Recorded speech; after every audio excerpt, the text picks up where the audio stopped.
दोस्तों, क्या आप जानते हैं कि बकरीद क्यों मनाई जाती है? चलिए मैं आपको बताता हूँ। दरअसल इस्लामिक मान्यता के अनुसार अल्लाह लोगों की परीक्षा लेते हैं। फिर एक बार हज़रत इब्राहिम की बारी आई। वे रात को सो रहे होते हैं तो उन्हें स्वप्न आता है कि तुम अपनी सबसे प्रिय चीज़ को कुर्बान करो। जब वे सुबह उठते हैं तो वे सोचते हैं कि उनकी सबसे प्रिय चीज़ तो उनकी इकलौती संतान इस्माइल है।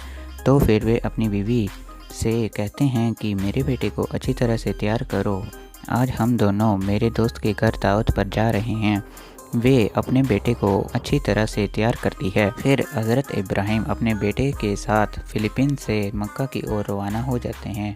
फिर एक शैतान आता है और उसकी बीवी से कहता है कि हज़रत इब्राहिम अपने बेटे के साथ अपने दोस्त के घर नहीं जा रहा, उसे अल्लाह के लिए कुर्बान करने जा रहा है। तो उसकी बीवी कहती है कि ये तो मेरे लिए एक गर्व की बात होगी कि मेरा बेटा अल्लाह के लिए कुर्बान होगा।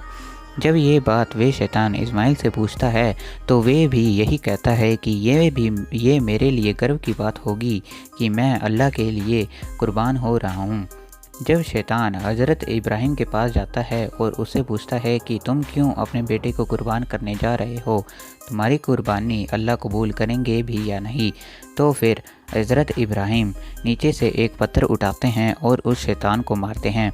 बताया जाता है कि तभी से मक्का में शैतान को पत्थर मारने का परंपरा शुरू हुई थी।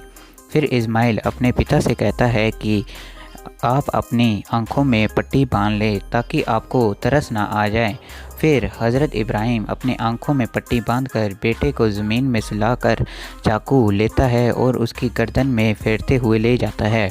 तो जब वे अपनी आँखों से पट्टी खोलता है तो वे देखता है कि उसका बेटा उसके साथ खड़ा होता है और ज़मीन पर एक बकरा कटा हुआ होता है। तब अल्लाह इब्राहिम हज़रत से कहते हैं कि तुम अपनी परीक्षा में सफल हुए, तुम्हारी इस कुर्बानी को हर एक वर्ष याद रखा जाएगा।